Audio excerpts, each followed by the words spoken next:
Okay, today we are going to be doing a little song charting workshop, and this is going to be how to chart songs for the bsteele music app, which is an open source software designed by Robert Steele, one of our longtime musicians and members here at Community Jams. And I'm going to open it up and show you what it's all about a little bit, and also get into charting a simple song tonight here with Cynthia. And anybody who is interested in song charting would benefit from watching this. So tonight we're going to pick a song called It's So Easy, that's performed by Linda Ronstadt in the 70s. And I'm going to pull up the app and I'm going to share the screen right away so that we can really get into seeing what's happening here. I have the bsteele app is a web page or web app, so it's not something you have to actually download and install in your applications. It's on a web page. The URL is listed here at the top, and bsteele.com. You could find it at bsteele, bsteele.com, under one of his links at the top page, or just typing in this link, or you can go to the Community Jams website, which I'm going to just plug here since it does exist. And our song library is under the Songs tab. The bsteele Music app is here linked from the very top. We also have other lists, but you primarily want to just use this top one for now if you want to get to the music app. I'm going to close this out. And just so you know, I will be using a desktop app. I'm using the Mac computer, and it's actually a little faster if I run the app, just because libraries online are a little bit more cumbersome to run online. So I like to run it from my desktop app, but it's actually the exact same thing that you'll see in the web app over here. As you can see, they're the same. So I don't want to confuse you, but this is a web app normally, and it works just fine. It has song charting features over here on the left menu. You can go to songs and new songs just like you can on the desktop app that I have over here. So I'm going to close this web app down just so that we don't get too confused, and I'm going to show you what it normally looks like this on the web app. And this is the bsteele Music app lists over 2,000 songs, and you can order them with this menu on the right by last change or by artist, by year if you wanted to look at songs that are different years they've been created. Actually, that doesn't look quite right, but we'll go back to title. And filters are, since I have you here and it's important, the filters are a way to actually find a subset of songs based on something like decade or genre. Like I can choose just 80 songs, and if I wanted to actually filter it more, I could choose a vocalist, female, for instance, and I would find all of the 80 songs that were performed by female artists in our library here, which is pretty handy if you're looking for songs to sing or to study for that matter. Actually, it's a good study tool. But today we're going to add a new chart to these. The first step I want to go through, and one of the most difficult actually, is picking songs for the application or for the library.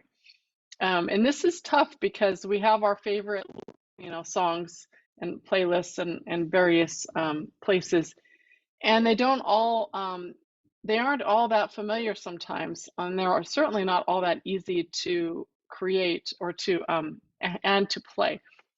So I have a list of criteria that I often use and share, because nobody wants to go through the work of creating a chart and then bring it to a jam. Nobody knows the song. Nobody can figure out how to play it. Maybe it's too difficult. Or, maybe it's just a lot of work to follow. So the idea is that we want to bring in songs that the group will enjoy, everyone will have fun playing them, and that does require thinking about familiarity. So one thing I do, I suggest people look at familiarity, and one way to do that is look up top charts in billboard.com. So if I wanted to say, look up Linda Ronstadt on billboard.com, I recommend going to Google, typing in Billboard Linda Ronstadt, and then the link at the top would go straight to the Linda Ronstadt Billboard page, and you can actually see some of her hits here. You can even go to chart history wanted to, and this really does give you an idea of whether the song that you want to put in, the app is in the top 5 or other somewhere on the list at the top. And that's important for like familiarity. But ideally, you actually want to talk to the jam leader and ask them what they know, because if the jam leader knows the song, then you're in much better shape for getting the jam to be able to play it together more accurately. So those are some things to think about. If you're going to sing a song that you want to have at the jam, and you want to pick a chart, and you want to make a chart for a song that you want to sing, you have to make sure you know how to sing that song really solidly before you come to the jam and before you spend the time charting it.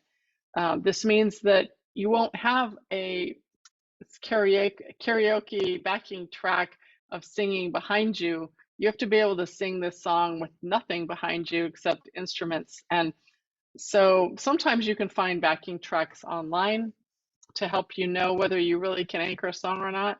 Sometimes we just know a song by heart and we know it'll be fine. I recommend that people really test themselves first before they come to the jam. The other thing to think about is the type of jam that you're going to be playing in at community jams. Community jams is a place everyone's included, everyone's invited and welcome.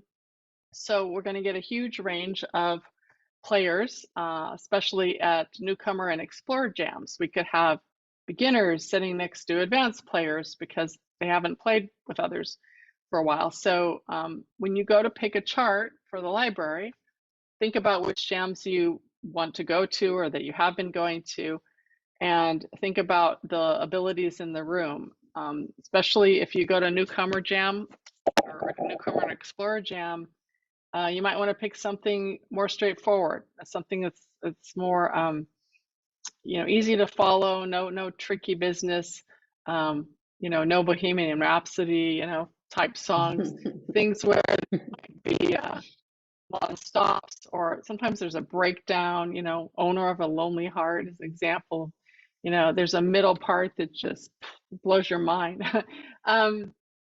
And those, later on after you develop skills charting, those will be, you can try to chart those and bring something interesting, but more complex, that is. And then there's the fun factor. So, if some people at the jams have been requesting a lot of, I don't know, Nirvana or Radiohead or REM, and they're super into it. And these waves of popularity just flow in and out of the jams. You can have, sometimes people are playing a lot of Tom Petty, and then we don't hear much Tom Petty for a while. So it's fun to talk to people at the jams and bring your lists and find out who's interested in those songs that you want to bring. And that helps sort of fuel your excitement and also builds a case for having that song in the library.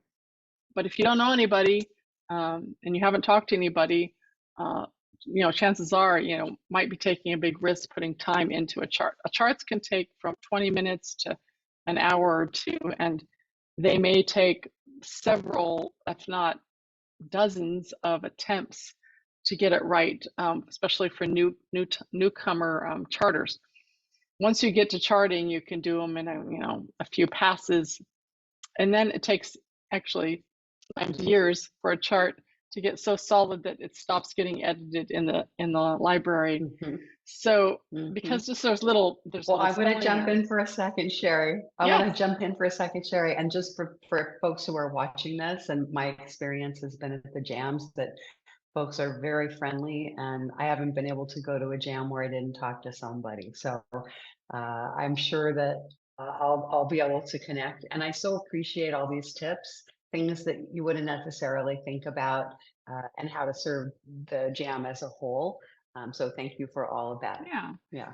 Thank you. Well, that's kind of winding up that front section, which I think is the most important step, because if you don't put the time Mhm. into thinking carefully about the song, then you waste a lot of time and get frustrated and kind of embarrassed too if you bring a song and nobody has ever heard of it and you spent the time. So make sure you spend quality time picking your songs out, and it's harder than it sounds, actually. Yes. Anyway, the song charting itself is one of the most rewarding experiences I've ever had in music. It's got me thinking about music in ways that would be so much more difficult learning, just learning how to play an instrument or studying sheet music or tablature and trying to tackle music technically that way. It's sort of a holistic approach, honestly, because you think about rhythm, you have to count to be able to make a chart. You have to be able to understand what key chord variations are. You have to be able to hear a chord and tell the difference between a D and an A, or an A minor and a C. And that's actually a really important skill when you're playing music anyway. So it helps you strengthen those skills when you're playing. And then you appreciate music and the depth and the specialness of those key changes in the middle of a song or in the chorus, and the way a bridge can help cleanse your palate and make a song just feel much more interesting. So I encourage you to all chart as much as possible to learn music and appreciate music, and in your journey. So let's get on with it. All So right. All right. over on the upper left is a menu, and this is in the bsteele app, and you'll see one that said songs and one's new song.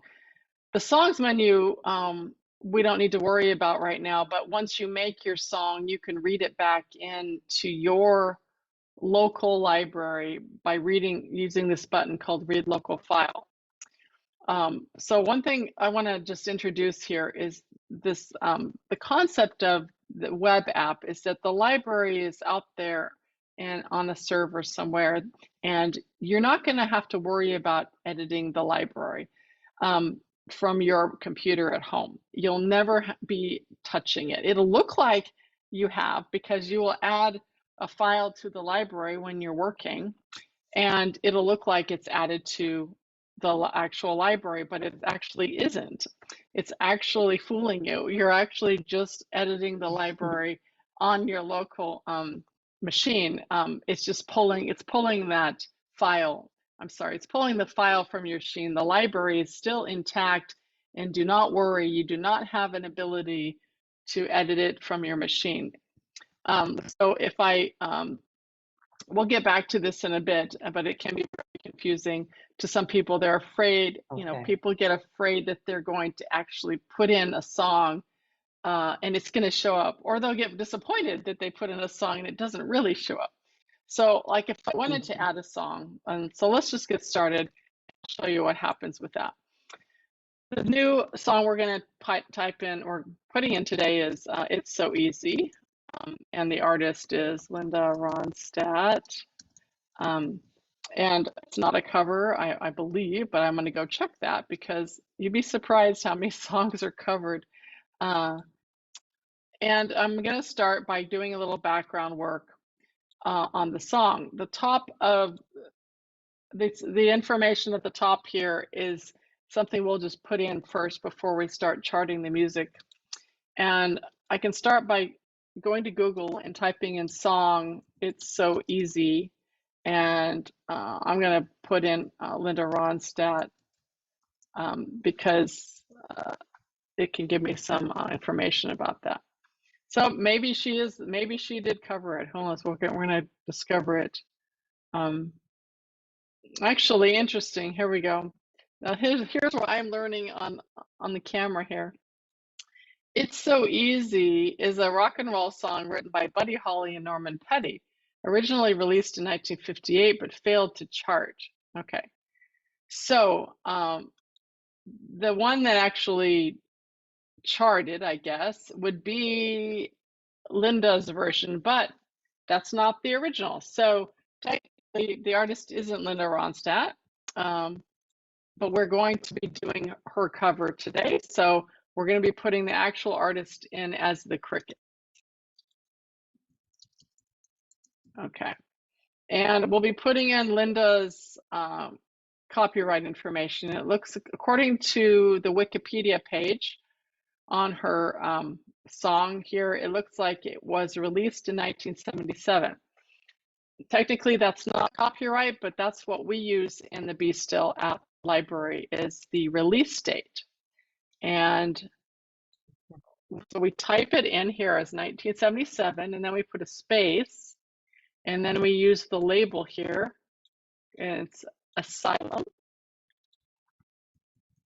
This is all from the Wikipedia page for the song, which is really important that you use that and nothing else, because that's the most accurate. Okay, so by the Crickets, but we're not doing that one. We're using Linda Ronstadt's version, so we put the cover artist in. Sometimes I recommend that we have both versions if they're both popular. If you do that, but since the Crickets didn't really have much success with this, we're going to just keep Linda's in here as our only copy at the moment. Okay, so now we need to know other things like key and BPM. And the user would be, in this case, me. Make sure you put your name here when you do a chart so we have a reference there. If we go to the key, it's going to be based on what the music is. So I'm going to go to a tab online somewhere. Often we look at different tabs on Ultimate Guitar, but you can find others. Ultimate Guitar is probably the most popular reference for us. And in this case, I'm going to scroll down to Linda Ronstadt's version. Ultimate Guitar has an official version. You may have seen that. If you have a subscription, you can get access to those. Sometimes they're more helpful, sometimes not. So be careful with that. It might be handy, especially in this case, it's super simple song, and I suspect this one down here, version 2, is probably just fine. The one thing that the official version of songs in Ultimate Guitar actually give us the key at the top. It's part of their perks of membership. So I automatically see that it's key of E. So that is usually the key that you hear it in, not the key that guitarists want to play with a capo or without a capo or whatever. So this is a really important issue for us. I'm going to just double check it before we get too much farther. I'm going to use Spotify. You can use YouTube for recordings, but can you hear anything?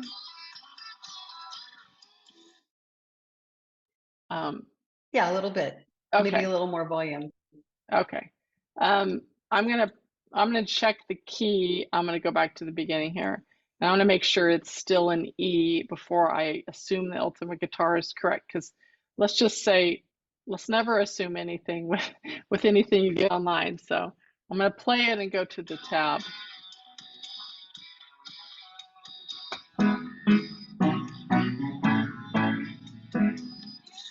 Okay. Yep. This is the correct key, and those are the correct chords so far. So we're going to keep it in E, and now we're going to go to BPM, and we're going to go to a site.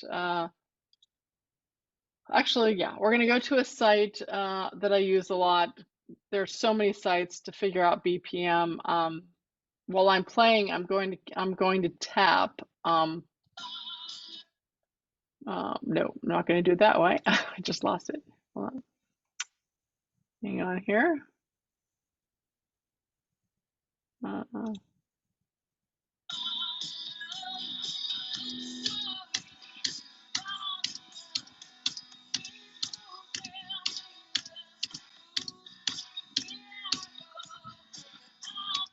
okay, so if I tap to that beat, if you have decent rhythm, you can figure out that it's about 119 beats per minute.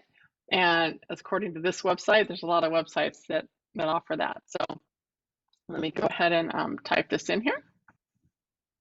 And, okay, so now, do you have any questions on that, that initial background information section that we just filled out? That seems very clear. I do have a question about when we're putting in the key. So you've put it in the original key E, but it's going to show that for sharps until it's in there, and then it'll just E will be the original key. Is that correct? It will just show E, yes. It won't show the number of sharps in the app. Let me just show you. Yeah, it'll be fine. I was gonna pull up the app over here so you can see what shows up. It's just a guide to help you pick keys. So if I went Oh, to gotcha. a song like this, normally when you see a song chart, it'll just show the key. It doesn't show you the number of sharps in the key. That's just a guide for editing. Gotcha. Yeah, Gotcha. thanks for asking that. I hadn't seen it before in the app. Yeah, that's because it's in the editor. Yeah. Okay, so now if I'm going to pull up, now what I want to do actually before I get out of the internet background work is pull up lyrics for the song so I can get it in the system. And there's these buttons here that Bob put together so that we can just go directly to the website that has lyrics and you can copy. There's a lot of sites that have Oh, lyrics. It's Bob, pretty that's handy. fantastic. Yeah, it's a nice little Yeah, shortcut. really handy. Actually, this one wants to use the crickets and not the cover version. I might want to ask him about that. So this one would be Linda Ronstadt's version. Okay. So this particular site I use most often because it formats it a little bit more clearly, but there are a lot of sites that have pretty much the same information, so not have to worry too much if you like something else. So sections below the information up here are chords, the chords section, lyrics section. And the lyrics, I'm going to go ahead and paste the lyrics in so that I can, I'm just going to put like a chorus paste. Now I put the C colon here without explaining myself yet. I'm going to close this so we're not looking at the videos. The chord section, it's like a legend where you want to define the sections of a song. So let's just look at another song by Linda Ronstadt just so you can see what I'm talking about. It's kind of nice to have a big screen when you're working so you can pull up different windows. Make sure you have a workstation that makes it easy to chart. So if I look at, say, Poor, Poor, Pitiful Me, even though the sound, the chords themselves are in the key of D flat, we usually play it in the studio on in an easier key for people to play along. So I'm going to switch that now so we're not so distracted. But that's one really great thing about the app is that we can just transpose it really quickly, and it'll even tell you what the song starts on, what chord it actually starts on. It gives a little hint there. And it gives you the number of steps right here above or below the original key. So say I'm in D, and the lyrics section that we're going to be programming is over here on the right. Like if I went to this song, this is Poor, Poor, Pitiful Me. Again, it's a cover by her. If I went to edit this one, I'll just show you as an example. It starts out with I1 and we'll put instrumental in parentheses and then we'll have V will mean verse. And what'll happen is those are the lyrics for the verse, and they'll be assigned to next to the chords for the verse, which is listed up here. And this is like a legend for the section down below. So if you have multiple verses, you don't have to type them in each time. You just type them in once, and then the lyrics will just follow them, like you will see down here. So if I scroll down this song, I've got a verse and chorus, I've got an I2, and then I've got another verse. So you'll see how it sort of displays out using the legend information we did. And if you'll see, you can go to any song in the library and use the little pencil button to go to the edit screen, and you can just look at how it's created inside, and you can study them that way. It's very helpful to do this. Oh, that's so helpful. Yes, Yeah. thank you for pointing that out. That's just in the regular online Mm-hmm. version of the app. It's in the regular, yes, in the web app. And I would recommend studying many songs before you even start doing your own. And then you can just, you know, it saves a lot of time. And there's a lot of little rules about consistencies that we use, like pick up lyrics, which I'll explain in a little bit. So for now we have, so this song is also pretty straightforward and simple that we're studying here. But to give you an idea, the chords that are in gray over here next to the lyrics, those are just a reflection of what's being created up here at the top. So it's not a place that you edit, just so you know. Don't get confused by the fact that it's gray or that they're appearing.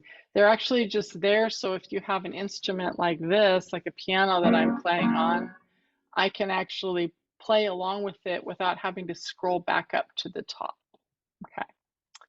Andy, okay. Yeah, it's sort of a little shortcut visibility. All right, so let's go back to editing our song. And so we've got the lyrics in here just kind of roughly, but with no sections really defined yet. So this is where we actually have to play the song and do some work to study the sections. And hold on, Bob's coming in to join us here. So I'm going to go to the play the song a bit, and I'm going to pull up. What's nice to have all your windows up at the same time, if you can do that. So I'm going to have Ultimate Guitar up, and I'm going to pull off my Spotify window so that I can have it running over here too. And then we're going to just start banging this thing out. Okay, so I'm going to be typing in things while I'm listening, and if you have any questions, just interrupt me. I'll show you kind of how I plug it in. Once you get pretty quick at this, you can do this on your own with the keyboard or a guitar or something. Anyway, thank you. And then it'll go a lot more smooth, and you'll get your system down. Just, you know, make sure it's set up before you get started. Okay. All right. I don't see Bob, but oh, I thought there's Bob. Hi, Bob. This is Bob. He's the guy that made all this cool stuff happen. Okay, so I'm going to start.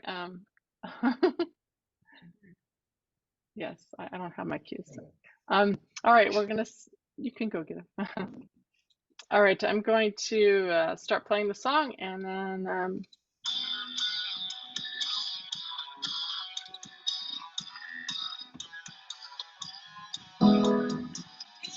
okay, so that was the first section. Did you hear that a little bit? Okay. I'm going to go ahead and shrink this so we can see. I'm going to type in, since it's an instrumental that starts the song, I'm going to use the letter I to show that section, and I'm going to write it like this with a colon after it, just like a legend, you know, I colon, and then I'm going to type in the chords, and I'm going to think about the rhythm here. This is when you start thinking, am I going to make this song 4 beats per measure, or am I going to do it 2 beats per measure? And if you heard the song and counted out, I'll count it while I'm hearing it for you. 2, 1, 2, 3, 4. 1, 2, 3, 4. 1, 2, 3, 4. Now, this would normally be, if I wrote it as 4 beats per measure, traditionally it would be E A A B E A A B.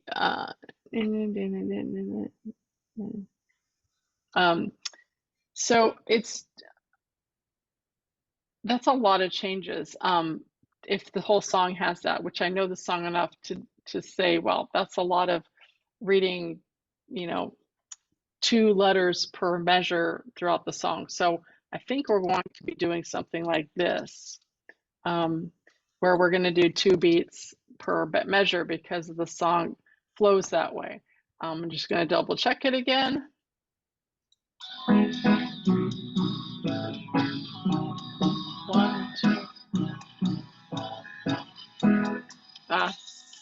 It's actually, there's a little change at the end. It's not the same thing.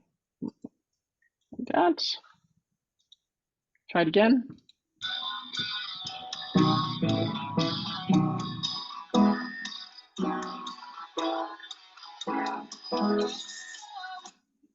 So it actually ends on E. Okay. It goes, it's so easy to find. Okay. It might even do a little B thing at the end. We're gonna, I'm gonna double check this again. Might actually flip it a little bit.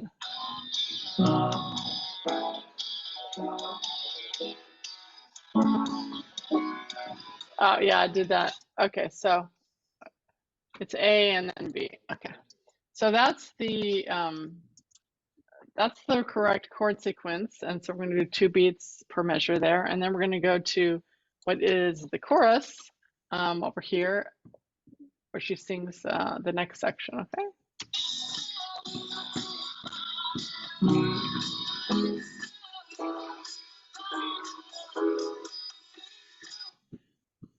Okay, so that's her chorus, and then it goes into a verse, which isn't much different, but according to this, that's the way it is. So what we're going to do is put a C here with the colon, and then we're just going to copy and paste that section here, and because that's the first thing that happens. Now, well, our order of things don't matter as much in the chord section because it's like a legend. We could put C first or I first, it doesn't matter. But down here in the lyrics is where it does matter. And the first section we have I, and we're going to put colon and then put instrumental. And then we're going to have the C colon and the chorus. So just so you know what's, I'm going to put a V here for the verse to get started. It's actually the same chord structure for the verse. So what I can do is put in a letter and a colon for the C colon, and I can put V colon, and they will actually use the same chords for that section. And then I will show you what this looks like, because that's kind of what I want to do right now.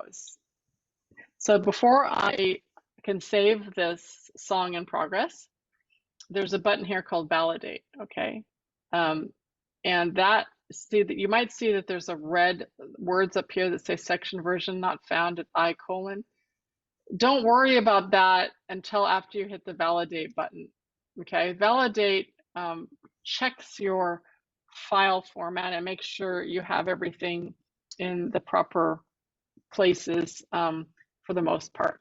And then you're allowed to save it by clicking on this button at the upper left corner. It appeared out of nowhere, and now you can save it. So now we can actually see our song chart. If we order it by last change, this is important because you're going to wonder where it went. If you order it by last change, you'll see that it's the most recent one that's listed at the top. And so you can go and see what we just did. Okay, so we created a section at the top is just instrumental, and then we had the chorus in there, and then we have the rest of it to work on. So that's where we are now, and that looks right. So I'm going to go to edit it again. Any questions before we start editing some more? No? Okay. I'm recording. Nope, thank you. Okay. Okay, the next, wow, actually we have 3 sections that, so Bob's app automatically figured out that our instrumental, which actually I'm going to call it I1 because we'll probably have another one, and verse and chorus are actually all the same structure. So they all can go lumped together like that. Yay. All right, so let's keep listening and move on to the next section here.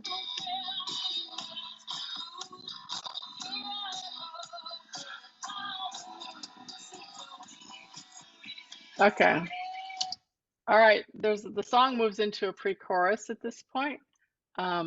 So I'm going to end the verse there and do something called PC for pre-chorus. That's going to be our section that we have to define up here with PC, and we know it's going to be different. and plus our tab reference here shows that. So here we go, talking about, let's see, so easy. So she sings that starting with "It Seems So Easy." I'm going to back it up here and we're going to listen to it again.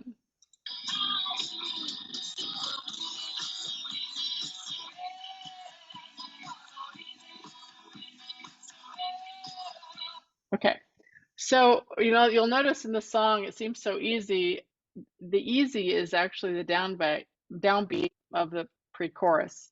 It seems so easy. Da, da, da, da. So when we have pickup lyrics or pickup notes like that, we use parentheses at the beginning of a section only, not in the middle of the section.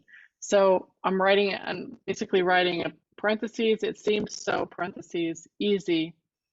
And then she actually sings, yeah, so doggone easy, like this, in the same line. And then I don't know if she says, oh, this is where lyrics are actually really important because it can throw you if you see something in there and you don't hear it. So I'm going to go back a little bit.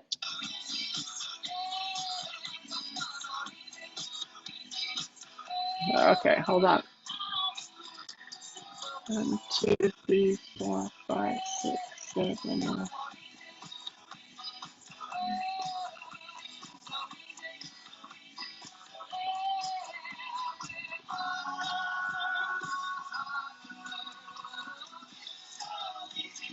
Okay. So this one kind of has a special arrangement of lyrics. And I'm throwing this in here because it's a lot easier to do now than going back and having to listen to it all over again later. I personally like to format lyrics first.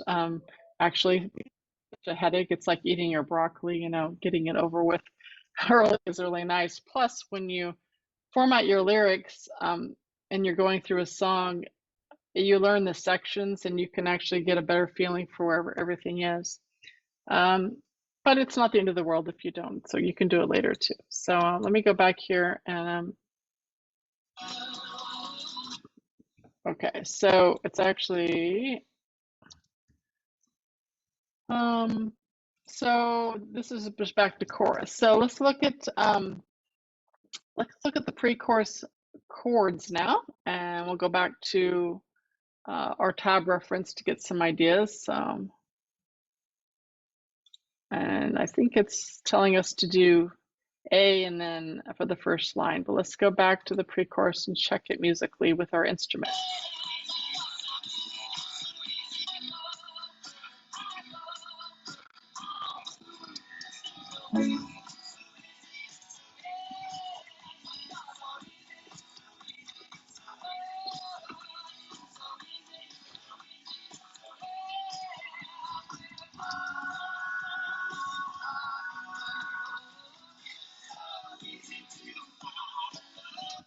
Okay. Okay. So if I remember, we're doing this, I'm at least charting it at the moment in 2 beats per measure. You could argue that since the pre-chorus is so repetitive, we probably could have just sandwiched them together and made them 4 beats. But for now, we're just going to plow ahead like this. So that was pretty straightforward. And then we get back to the chorus, and we'll just keep going here and see what's going on. So looks like we're gonna hear the chorus again.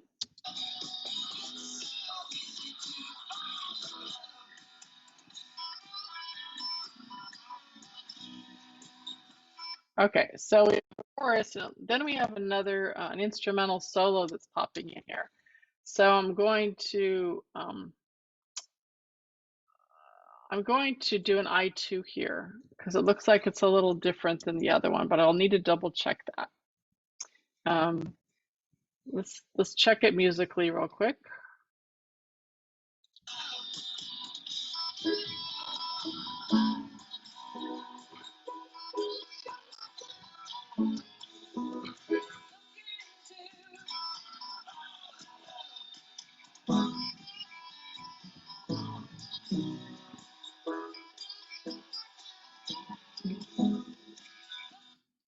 Okay. So it's got, if I can remember right, it's got 1, 2, 1, 2, 1, 2, 1, 2, like that. 1, 2, 1, 2, 1, 2. Now I'm thinking that this could explain what was going on before, but I'm gonna go back and check my work here one more time and see if it's pretty close.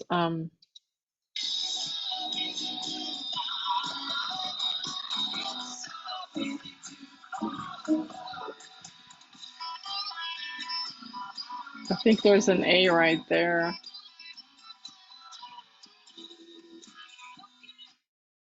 I actually think I won, and well, right now I'm going to just go with this. I'm going to go back and edit I won later. I'm going to double check it because I think there's a swap. There's a chord change right here in the middle. It's really quick from A to B to E, but that's the solo. So if I'm down here, I'm going to do I2 to match our solo chords up there. And I'm going to say instrumental solo. That means that you can usually hear a guitar doing a melody over and more pronounced than another instrumental. So when we add the word solo, we want it to be an opportunity for someone in the jam to step in and do something cool on their instrument. Okay. Then it looks like we go into another verse. Let's check and make sure that the chords are the same because you never know. Sometimes they change the verses a little bit.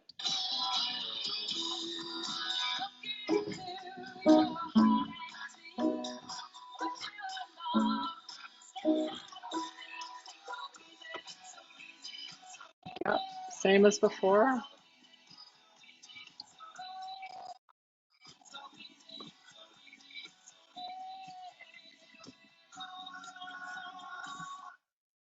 Okay, we're gonna make sure she's singing the same thing because you never know.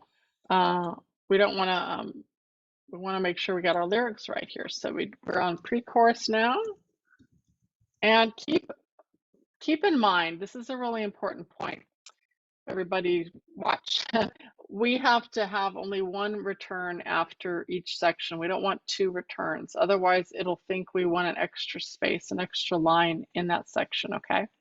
So keep everything very, very structured and formatted like this with only one return between the sections.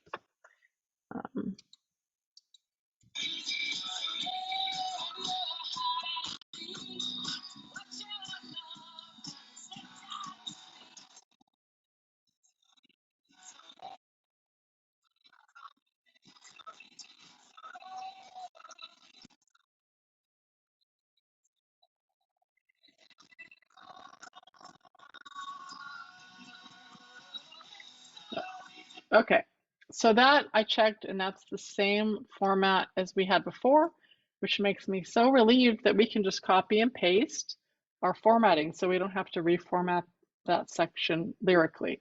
So we're just going to paste it there, and we're going to use the chorus here. I believe it's going to be 1, but we're going to double check.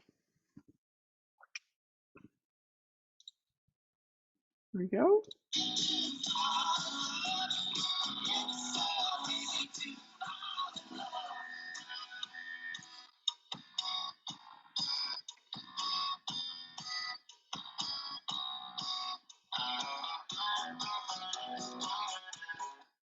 Okay. They call it a break on this tab. It's not technically really not a bridge. It's not anything different in terms of chords. If it had really changed chords or rhythms or patterns or something, it would probably be qualified as a bridge.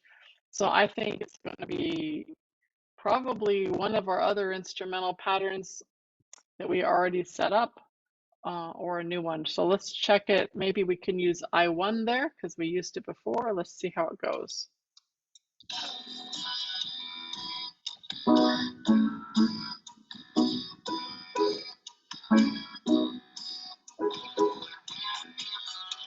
You know, I'm going to change my opinion on that. It has a special kind of rhythm pattern there because it's not using the downbeat quite the same. I'm going to call it a bridge, and if you'll notice when you're listening to it, it's sort of like a syncopated melody there, and it might be nice to alert everybody that it's going to be different. So putting a bridge there, call it a bridge. I mean, it's probably going to be the most different thing in the song. So it wouldn't hurt to call it out as a bridge. So BR is the abbreviation for bridge, but I believe it's the same chord structure as I1. So we might end up, it might just say BR at the top here. Hold on one more time.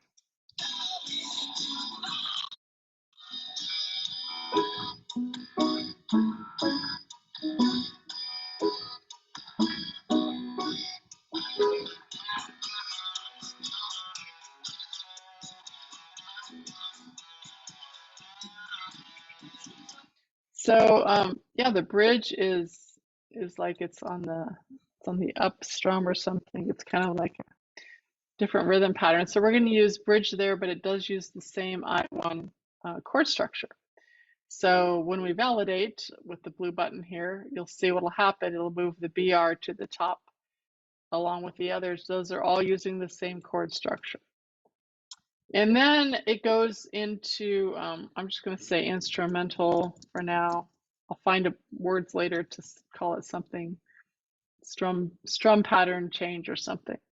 And then we're going to go into another I believe it's another solo like before, but we're going to just double check if it's the same one. Let's see.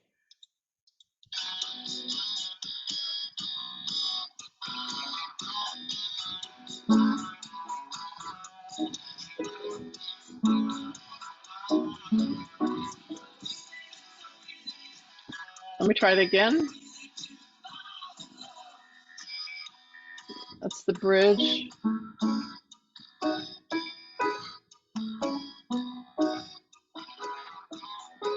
That's the solo.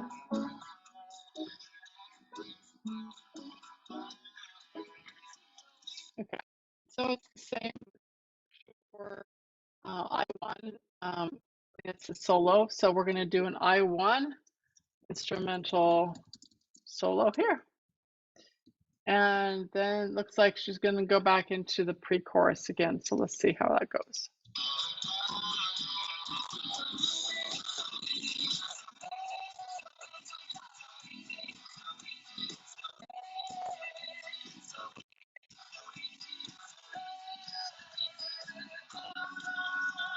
So she has some changes in the O's and Yas, and sometimes people really want to sing that accurately. So I'm going to go ahead and just work on this pre-chorus real quickly, more accurately for the song.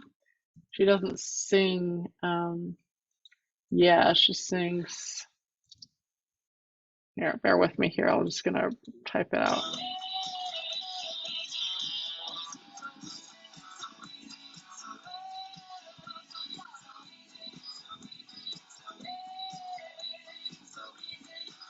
Whoops. Hang on here. 1, 2, 1, 2, 1, 2, 1, 2, 1, 2, 1, 2, 2.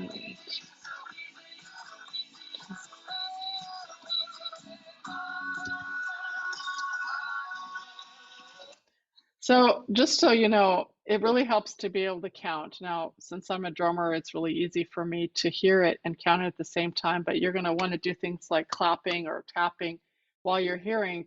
And this is really to figure out where those lyrics go on the line. So what, like for instance, where you're concerned, the word your is actually on the downbeat, and it's really important to do this because a lot of times people are singing and they forget how the song, line starts. They forget where that emphasis is. And we have a built-in ability with the app to be able to display which word is the emphasis on the downbeat, on the first beat of the line, by altering our lyrics and where they are placed. So rather than writing it like grammatically correct or poetically correct, we're actually putting it in musically accurate, musically correct by following the downbeat and putting the first word of each line on the downbeat. And that does require that you're tapping or counting in your mind, and you just get to learn to do this, and it will actually help you musically to do this anyway. So that will really help your charting go smoothly, and it'll eliminate the need for more editing later.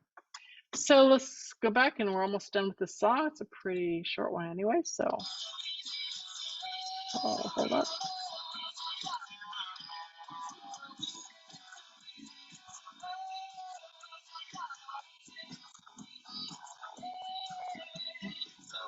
Oh, another thing that's important is commas are very useful if we use them sparingly and very purposefully. If we start sprinkling commas in where we think they belong for grammar, that isn't as helpful as if we use them for spacing in our singing. So if a person pauses or takes a breath, it's really nice to have a comma there, but it's not going to be nice if they're everywhere. So make sure to use them carefully where there's a break, where there's a pause, and I think we'll all be happier. There's no periods. We're not doing any periods with lyrics. Occasionally we'll do ellipses like dot dot dot, and we can go through that in special later, especially if something doesn't have a lyric on a downbeat, which is rare, but it happens. They'll wait for an extra beat or something, then we'll put in ellipses there. Also, just since I'm on the topic, apostrophes and contractions and things, let's keep those to basics. Some country songs, for instance, have all these different words with contractions and apostrophes everywhere, and it's like salt and pepper all over the screen. So sometimes I'll just take out the contraction. If the song is like going and doing and everybody's taking off the G, I'll just put the G back, because it's up to the singer whether they want to really sing it that way or not. And then they can have a style of singing that way. In this case, doggone is song and part of the songs for leaving that word. Probably a word too. I didn't even check that, but anyway. Let's go back to where we were. We really meandered quick there. question, Sherry. Yes.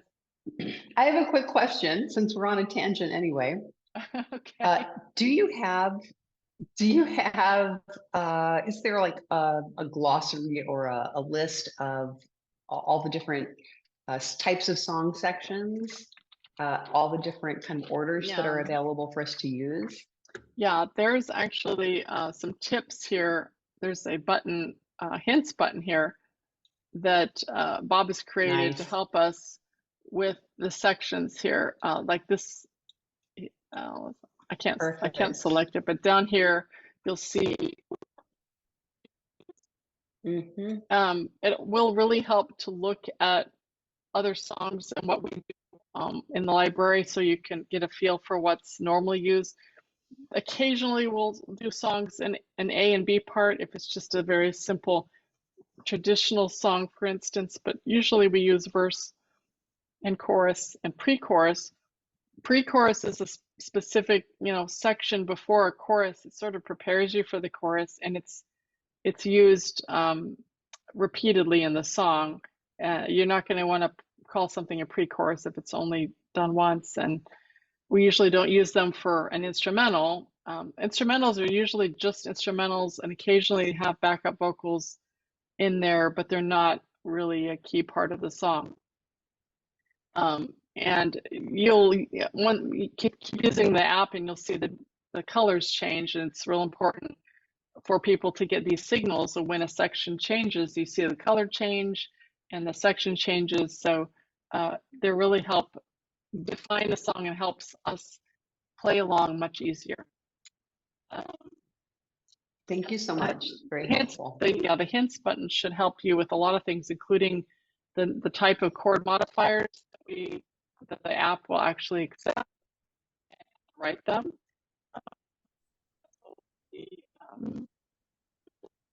Yeah, there's a lot of stuff there that nobody's really going to read, but I had to try and enumerate everything. Thank you, Bob. It toggles back and forth between showing and hiding if you click the button again.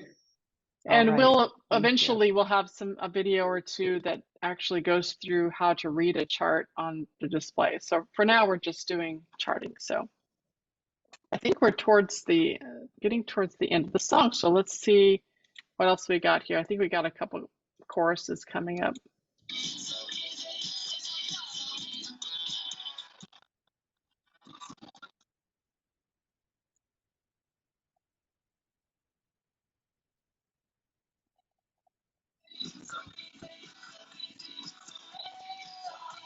Oh, now if you know the song or can hear this very well, there's a backup vocals throughout this entire section that sings, "It's so easy, it's so easy, it's so easy."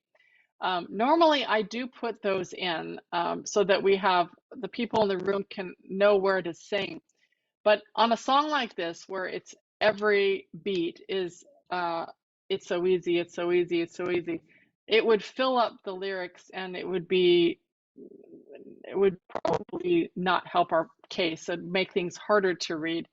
So rarely I do make decisions like that at times, and it could be debatable if someone gets confused, but I think it's best to leave it out on this one, and the people who know the song can sing "It's so easy, it's so easy" in the background. But I rarely have to make that decision. Usually the background vocals I will put in parentheses. I would be like something like this. It'll look like that, and that'll be the backup vocals. And yes, it's the same look as the pickup lyrics. It seems so easy with easy on the downbeat. There's the same look as the backup vocals in parentheses, but that's how it works right now. But on this song, we're going to leave out the backup vocals because there's so many and they're all repetitive.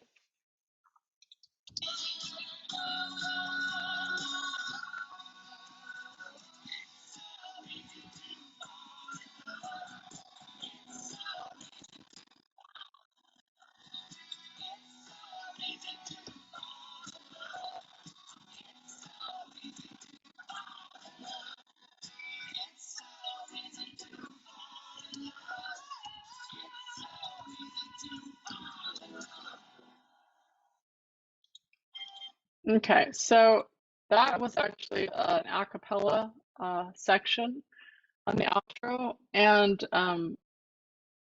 she sang something like "wow," but I don't think it's important to put in all of the screaming sounds or "yeah," so we don't put those in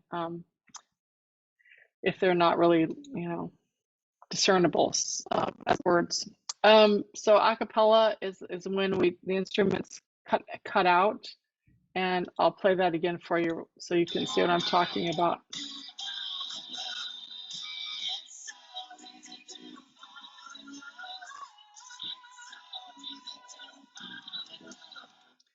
So That's always actually like a bass walk down there at the end, but for now, we have.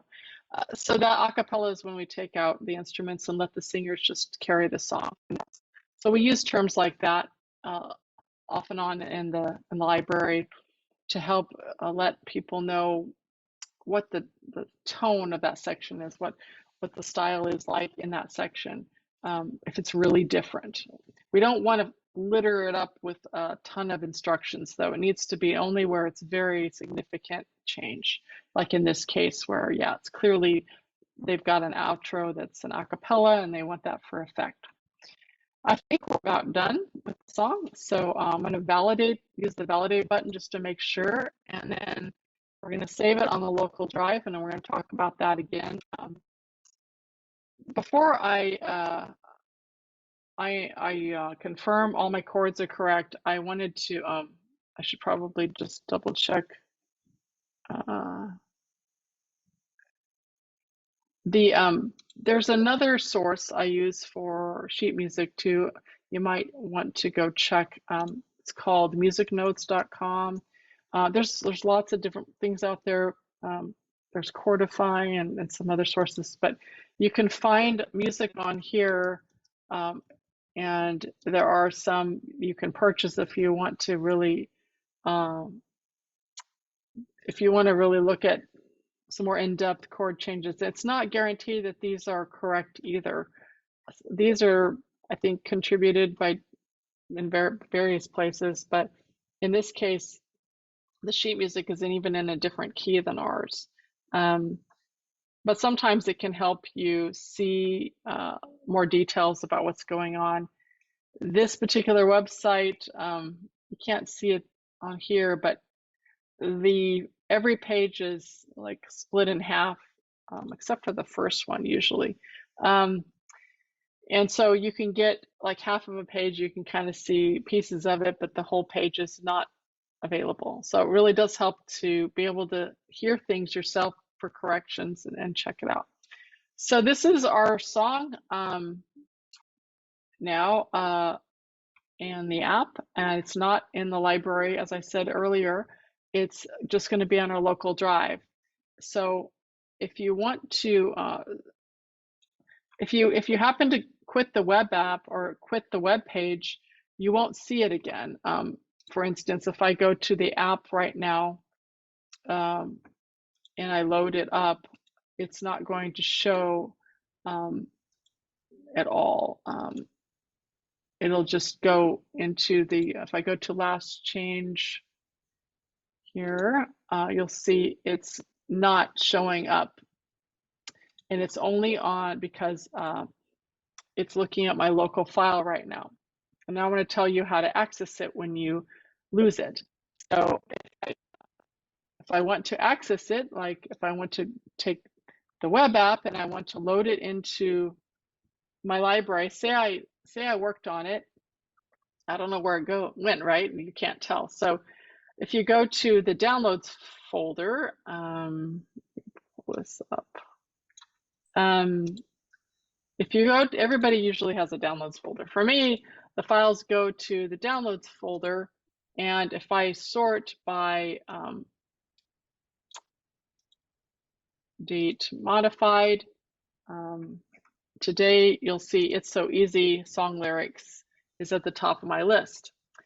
And then I can load that if I use the web app. If I quit and open it again and see it's gone, I can go to the menu item over here on the left, and I can go to read local file, and I can open the one I just created, and then it will show up in the library.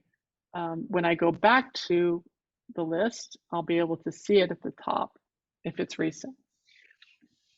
Or if you didn't, last week, it might be 10 or 12 down the list. But that shows you can work on a song on your local drive, save it in your downloads, and then pull it back up. You can even save it somewhere else if you want to. I just keep mine in the downloads, makes it easy. And just when you're done with Quick it. question, Sherry. Yes. Quick question, sorry. Um, so at what point do you save it? Do you specify it's going to your downloads? Did I miss that step? Did Oh, you it's specify downloads or you just have it, you already have it set up that way? um actually, Bob, you want to comment on where to set that up? Is it automatic or is that something you Yeah, customize? I think the default is downloads, but you can go into the browser setup and change where that location is, and you can even set it up so that it asks you where you want to put anything. But that's a universal selection within the That's a browser. Chrome. That's a My, Chrome. yeah, I'm, Chrome, Yeah. yes. Okay. Chrome browser my question settings. then is as you're working on the song and you want to save it, where can you show me again where you do that? Where do you save it within the app? Okay. If I'm going to edit it, okay, so I'm editing again, and I've made a change. It won't let me save it unless I've actually made a change to it. So, like, let me just Mhm. put in, um, let me just type in test right here. Then I can hit this button up here. It says save song on local drive. Okay, That's what, thank you. and it doesn't tell you where it is because that's a Chrome setting or a web browser setting Mhm. that you choose. So usually it's downloads. Okay, Yeah, that's why I'm talking got it. about it. And Okay. yeah, I usually use Safari. Bob, is it work okay on Safari as well, or should I use Chrome? Uh, my guess is that it'll be just fine. I don't test substantially on Safari. You know, every couple of months I'll try it out just for the fun of it. But I've had it on Safari and Firefox and different platforms, and I'm always using Linux, Chrome, in my environment. It just doesn't change. Um, things were a little All pickier, right, sweet. 3 years ago. They're fine now. If you have any problems, let us know, but because we don't have too many Okay. people using it at the moment on Safari. So if you have a problem, let us know. Okay, well, as long as we're here, Mhm, scroll back to the top. mhm. Explain these other buttons here that are above validate. These are shortcut buttons. Like we did this one already. Went to the lyrics website. The music notes is a button that goes to the music notes website where we just saw the sheet music I showed you. This button's Ultimate Guitar goes to the Ultimate Guitar website that we were using as a reference as well. Wikipedia will go to the Wikipedia page for the song. I can just click on it and show you. Actually, it gives you some choices. It won't necessarily go to the correct one, but it'll get you there a lot faster than Well, typing but it in. notice the search is already loaded. Yes, at the top. That's awesome. That's fantastic. So Yeah. you don't have to define any of those. It's just in there. Yeah, you Yeah. still have That's to great. select. You still have to select the right one, but at least the manual typing is not there Right. for the most part. Nice. Uh, this one goes to Google's search for the song under lyrics. So that would be Google lyrics if you wanted. So see, it has a slightly different formatting. It has some other stuff in parentheses. So each side is slightly different sometimes. I'm often looking at AZ lyrics because it doesn't have quite as much extra clutter in it. And then I wanted to just go back to letting you know how to take your file when you do have it in your downloads folder. If you want to submit it to us for review, you would send it to just email it to us at play@communityjams.org. Okay. And that way, play@communityjams.org. We'll get it and we'll review it and we'll listen to it and proof it and we'll most likely just make some of the minor changes and get it up. But anything that's major might have to be reworked.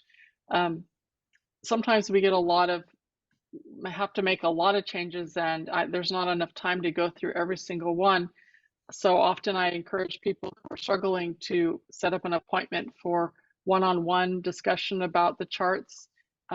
Sometimes there are chord changes that people don't agree with, and that requires back and forth or talking. about different sources. There are some songs that are just really, really hard to musically identify the chords. There's unusual strumming, there's unusual fingering on some guitars, and I will sometimes have to go to YouTube and look at 3 or 4 tutorials from decent guitar players to really study really complicated songs that have unusual chord structures or their unusual fingering and chord shapes and things like that. Not very often, but it can happen. So, but remember those references, resources are there for you, everybody to look through, and don't just stick with one Ultimate Guitar tab. This one, we could because it's a pretty easy song, but I also picked that because this is a sort of a beginner demo. A lot of songs are going to be a lot more complicated, and there's going to be a lot of differences of opinion on whether that's a major seventh or whether that's a diminished chord or whether that's an A over a B. Now, we didn't even talk about slash chords yet, but I can go through just a little bit of that before we sign off here. Inversions. Yeah, all that. So let me think of, did you have any songs in mind, Cynthia, that you want to look at as examples before we move on to some of just overview of the charts? So Sherry, I do have one comment to make. Oh, I'm sorry. Go ahead, Bob. Let's see what Bob has. And this is a cover your ass situation. So you've been working half an hour editing on the web version, and you manage to click the go away Chrome, and the whole thing vanishes. So you've lost half an hour worth of work. If you go to menu here and songs, all right, this last button here is edit the last song edited. So the app tries to kind of make periodic copies of your edited song. Nice. So it'll try and recover it if you've done that. And I can't guarantee that it's correct, but I'm pretty certain that it's certainly going to return your last validated song. So once you get the song to validate, then it'll show up back. It'll recover, whatever you last validated. So it's good habit to validate often, just for that, no other reason other than it'll try and recover it. Cool. That's great. Thanks for that. I'm also gonna plug the Community Jams website again, because that's where we're going to be putting up useful links, including these tutorials that we're building for charting. So I would say, if you're gonna want to look up how to or one of these tabs, we'll have to reorganize them, but how to create song charts, for instance, was our first more text-based attempt at trying to go through how to select the chart and create one, and the sections. And it's not very visual. It's a lot of text, but it's also kind of grouped into steps and sections. And there are some really good examples in here on what to do with complicated situations. I can look at songs that, like, just using this list right now, I'm going to pull up like Wild Horses by Rolling Stones. I wanted to go over how these dots currently are used. If we're using 4 beats per measure, we have the option of doing C dot dot D, which means 3 beats of C and then 1 of D.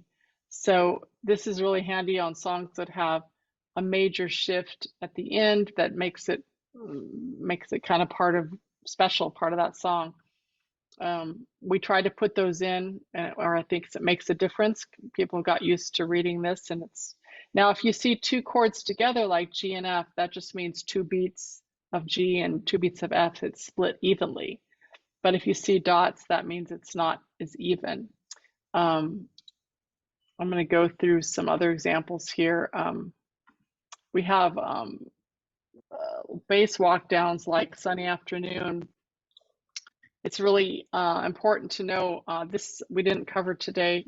in our song, but anything that's a slash with a chord after it means that's what the bass note is for that measure.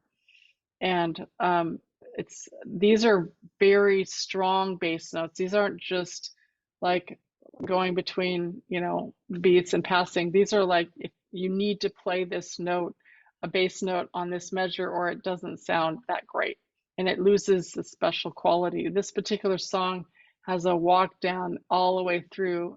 This is charted in 2 per measure, and the bass goes from C to B flat to A to G to F to E. It's very special.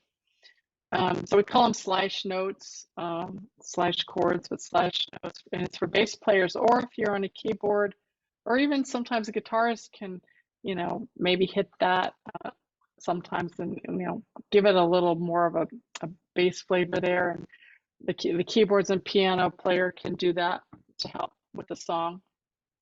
Let's see anything else we have. Tiny Dancer. We often use ×2 to show the number of lines. If it's repeated, you just play that line twice. Pretty common in the app. This Sherry, one doesn't have. Can you click edit for a moment to show that the inversions aren't that hard to put in the code?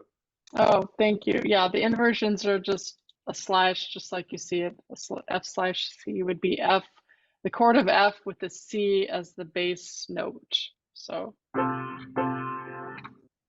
and again, you know, this may seem unfamiliar, but once you start listening to music and charting songs, you can hear these changes in songs, and it does make the music even better than it was before. So it's pretty awesome. Thanks, Bob. Let's see, what else do we have? We have, let's try Let It Be. This particular measure right in here is a kind of a zinger. It's 2 beats of F, and then it's 1 beat of C with a bass note of E, and 1 beat of D minor 7. So it'll go.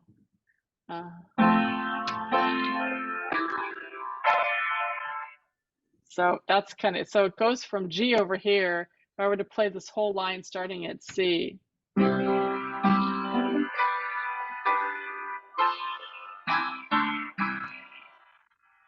So that's kind of a mouthful, but that's kind of an unusual case where you have to read it and watch. That little dot means an extra beat of F. So,